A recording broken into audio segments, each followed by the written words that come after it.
Hi അസ്സലാമലൈക്കും, നമസ്കാരം. ZacShയുടെ പുതിയൊരു എപ്പിസോഡിലേക്ക് വീണ്ടും സ്വാഗതം. നല്ലൊരു പുഡിംഗ് റെസിപ്പി ആയാലോ? നല്ലൊരു അടിപൊളി പുഡിങ്ങാണ് പ്ലം പുഡിംഗ്. നമ്മൾ പ്ലം കേക്ക് ഉണ്ടാക്കില്ലേ, ക്രിസ്മസ് ഒക്കെ അല്ലേ വരുന്നത്. അപ്പോൾ ക്രിസ്മസ് സ്പെഷ്യലായിട്ട് ഒരു പ്ലം പുഡിംഗ് ഉണ്ടാക്കിയാലോ? നമ്മൾ ബ്രെഡ് കാരമൽ പുഡിംഗ് ഇല്ലേ, അതിൻ്റെ ഒരു വ്യത്യസ്തമായിട്ടുള്ള ഒരു ചേഞ്ച്. നല്ലൊരു റെസിപ്പിയാണ്. വീഡിയോ എല്ലാവരും കാണുക, എല്ലാവർക്കും ഇഷ്ടപ്പെടുമെന്ന് വിചാരിക്കുന്നു. പിന്നെ എല്ലാവരും സബ്സ്ക്രൈബ് ചെയ്യുക, കമൻറ്റ് ചെയ്യുക, ലൈക്ക് ചെയ്യാം. അപ്പോൾ നമുക്കിത് എങ്ങനെ ഉണ്ടാക്കുന്നതെന്നൊക്കെ പെട്ടെന്ന് സിമ്പിളായിട്ട് ഉണ്ടാക്കിയെടുക്കട്ടോ. പെട്ടെന്ന് ഉണ്ടാക്കിയെടുക്കാം. നമുക്കൊന്ന് നോക്കാം എങ്ങനെ ഉണ്ടാക്കുന്നതെന്ന്. അപ്പോൾ പുഡിങ്ങിന് വേണ്ടിയിട്ടുള്ള ഇൻഗ്രീഡിയൻസ് ഒക്കെ ഞാനിവിടെ എടുത്ത് വെച്ചിട്ടുണ്ട്.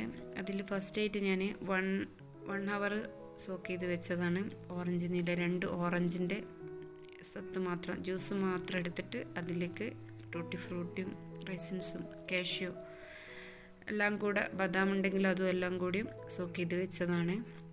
പിന്നെ നമുക്ക് ബ്രെഡ് വേണം, പിന്നെ പഞ്ചസാര, പാൽപ്പൊടി, പാല്, കസ്റ്റാർഡ് പൗഡർ, പിന്നെ കൊക്കോ പൗഡർ അല്ലെങ്കിൽ കോഫി പൗഡറോ.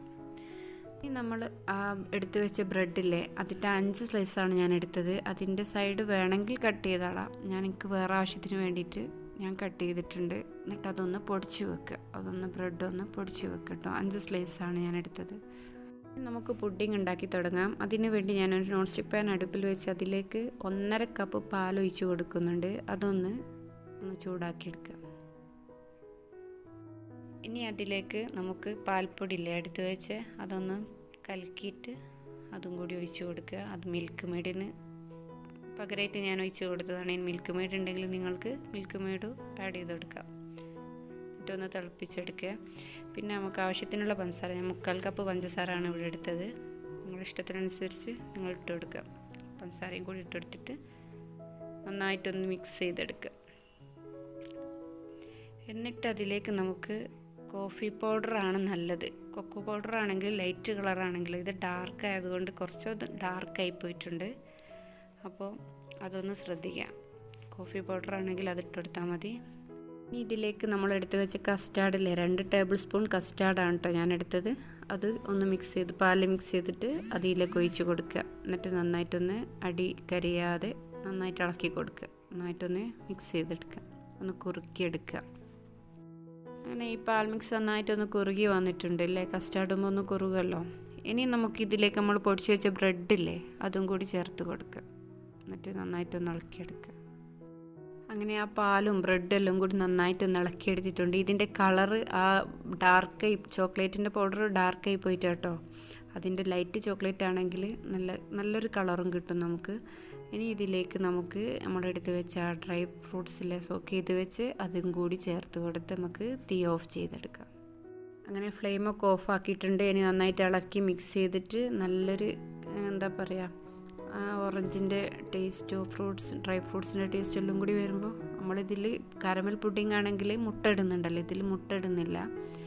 ഇനി നമുക്കിത് നന്നായിട്ടൊന്ന് മിക്സ് ചെയ്തിട്ട് ആവിയിൽ വേവിച്ചെടുക്കണം. അതിന് വേണ്ടി ഞാനൊരു കേക്ക് ടിൻ എടുത്തിട്ടുണ്ട്. അതിൽ ബട്ടർ തേച്ച് പിടിപ്പിച്ചിട്ട് അതിലേക്ക് ഇത് ഒഴിച്ച് കൊടുത്ത് നമുക്കിതൊന്ന് ആവിയിൽ വേവിച്ചെടുക്കുക. ഇനി കുക്കറാണെങ്കിൽ കുക്കറിലിട്ട് വേവിച്ചാലും മതി. ഞാനിത് നോൺ സ്റ്റിക്ക് പാനിൽ തട്ട് വെച്ചിട്ട് അതിൽ വെള്ളം ഒഴിച്ചെടുത്തിട്ട് അതിൽ വെച്ച് കൊടുക്കുകയാണ്. ഒരു 1/2 മണിക്കൂർ ഇതൊന്ന് ജസ്റ്റ് ഒന്ന് വേവിച്ചെടുക്കുക കേട്ടോ. ഫോയിൽ കൊണ്ടൊന്ന് കവർ ചെയ്ത് വെച്ചിട്ടുണ്ട്. ഇനി അതല്ലെങ്കിൽ മൂടി ഉണ്ടെങ്കിൽ ഒരു മൂടി വെച്ച് കൊടുത്താലും മതി. അതിൽ ആവി ഇട്ടാണ്ടിരിക്കാൻ വേണ്ടിയിട്ടാണ്. ഇനി നമുക്കിതൊന്ന് വേവിച്ചെടുക്കാം. അങ്ങനെ നമ്മുടെ സ്പെഷ്യൽ പുഡിംഗ് ആയതാ. പുഡിംഗ് ഇവിടെ റെഡി ആയിട്ടുണ്ട്, ആവിയിലൊക്കെ വെന്ത്. ഇനി അതെല്ലാം നിങ്ങൾക്ക് കുക്കറിൽ വെച്ചാലും മതി കേട്ടോ. പെട്ടെന്ന് ഇതിനേക്കാണെങ്കിൽ പെട്ടെന്നായി കിട്ടും. അങ്ങനെ നമുക്ക് 1/2 മണിക്കൂർ ഇതൊന്ന് വേവിച്ച് ഒക്കെ ഞാൻ പുറത്തെടുത്ത് വെച്ചിട്ടുണ്ട്. ഇനി നമുക്കിത് ചൂട് തണിഞ്ഞതിന് ശേഷം ഫ്രിഡ്ജിൽ വെച്ചിട്ട് ഒരു 8-9 മണിക്കൂർ എന്നെങ്കിലും നിർബന്ധമായിട്ടും ഫ്രിഡ്ജിൽ വെച്ച് സെറ്റ് ചെയ്തെടുക്കണം. അപ്പോൾ നമുക്കിത് ഫ്രിഡ്ജിൽ വെച്ചിട്ടെടുക്കാം. അങ്ങനെ ഞാനൊരു ഓവർനൈറ്റ് ഫ്രിഡ്ജിൽ വെച്ചെടുത്ത് ഞാനിതാ പ്ലേറ്റിലേക്ക് തട്ടുന്നുണ്ട്. സൈഡ് നന്നായിട്ട് കത്തിയോണ്ട് ഒന്ന് ജസ്റ്റ് ഒന്ന് ഇതാക്കിയതിന് ശേഷം മാത്രമേ തട്ടാൻ പറ്റുള്ളൂ കേട്ടോ. കോഴിമുട്ടയൊന്നും ഇടാത്തതുകൊണ്ട് അധികം ഇങ്ങോട്ട് ഒരു എന്താ പറയുക, സോഫ്റ്റ് ആയിരിക്കും ഇത്. അപ്പോൾ ശ്രദ്ധിച്ച് തന്നെ തട്ടുക. പിന്നെ നന്നായിട്ട് തണുപ്പും വേണം, തട്ടുന്ന സമയത്ത് ലൂസാവരുത്. അപ്പോൾ ഇനി നന്നായിട്ടൊന്ന് കുട്ടികൾക്ക് ഇഷ്ടമുള്ള രീതിയിൽ നമുക്ക് ഡെക്കറേറ്റ് ചെയ്ത് കൊടുക്കാം. ഞാൻ ഇതിൽ നന്നായിട്ട് ചോക്ലേറ്റിന് പീസും ചെറിയൊക്കെ വെച്ചെടുത്തിട്ടുണ്ട്. അപ്പോൾ അപ്പോൾ പുതിയ നല്ലൊരു ടേസ്റ്റി റെസിപ്പിയാണ്. എന്തായാലും എല്ലാവരും ട്രൈ ചെയ്യുക. അത്ര സിമ്പിളായിട്ട് തന്നെ ഉണ്ടാക്കാൻ പറ്റിയതാണ്. പിന്നെ വീട്ടിലുണ്ടാകുന്ന ഇൻഗ്രീഡിയൻസ് തന്നെയാണ് കൂടുതലും. അപ്പോൾ എല്ലാവർക്കും ഇഷ്ടപ്പെട്ടെന്ന് വിചാരിക്കുന്നു. ഇനിയും പുതിയ പുതിയ വീഡിയോകളുമായി വീണ്ടും വരാം. ഇൻഷാ അല്ലാഹ്. എല്ലാവർക്കും താങ്ക് യു.